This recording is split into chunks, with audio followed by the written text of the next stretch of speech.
அனைவருக்கும் வணக்கம். நண்பர்களே, இந்தியா பல வீரமங்கைகளை பெற்றெடுத்திருக்கிறது.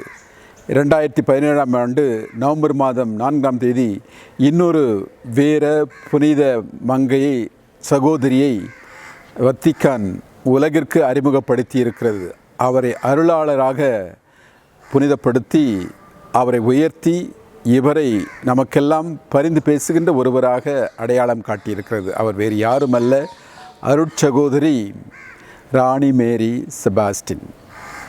கேரளாவிலே 1954ஆம் ஆண்டு பிறந்து பிரான்சிஸ்கன் கிளாரிஸ்ட் என்ற துறவர சபையிலே அருட்சகோதரியாக உருவாக்கி தன் இளம் வயதிலேயே மத்திய பிரதேசத்துக்கு சென்று அங்கே இருக்கின்ற போபாலை சுற்றி இருக்கின்ற பழங்குடி மக்களுக்காக பணி செய்தார்.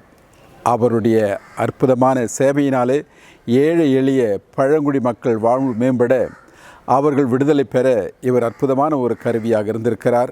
ஆனால் அவருடைய சேவை ஏழைகளால் பாராட்டப்பட்டது, ஆனால் பணக்காரர்களால் வெறுக்கப்பட்டது. ஏனென்றால் இதுநாள் வரையிலே கொத்தடிமைகளாக இருந்தவர்கள் தங்களுடைய மிக சுயநலத்திற்காக மிக மிக மோசமாக வழிநடத்தப்பட்டவர்களை இவர் விடுதலை அளித்து சமூக மேம்பாட்டையும் அரசியல் விழிப்புணர்வையும் கொடுத்ததினாலே அங்கே இருந்த நிலச்சுவாந்தார்கள், பெரும் பணக்காரர்கள் இவரை கொல்லுவதற்காக சமந்தர் சிங் என்ற ஒரு கொலையாளியை ஏவுகின்றார்கள்.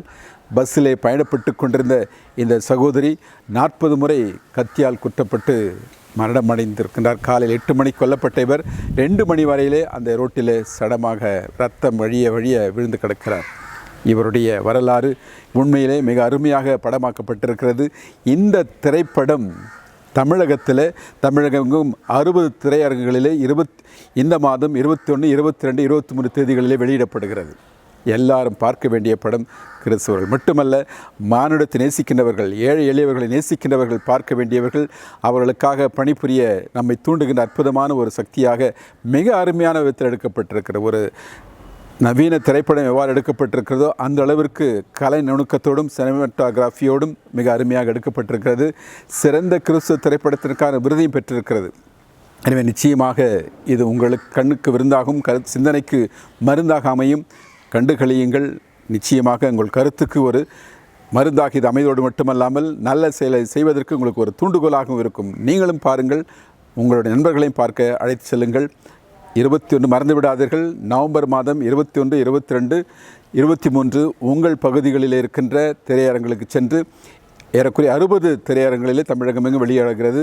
உங்கள் நகரிலே எந்த திரையரங்கில் வந்திருக்கிறது என்பதை உங்களுக்கு வாட்ஸ்அப் குரூப்பில் அனுப்பியிருப்பார்கள். பாருங்கள், அல்லது உங்கள் பங்கு தந்தையை கேளுங்கள், அல்லது நண்பரை கேளுங்கள். நிச்சயமாக பார்த்ததாலே நீங்கள் பலன் பெறுவீர்கள். பலருக்கு பலன் பெற நீங்களும் இதற்கு தகுதியான விளம்பரத்தை தரும்படி கேட்டுக்கொள்கின்றேன். மீண்டும் ஒரு முறை அனைவருக்கும் நன்றி. வாழ்க வளமுடன்.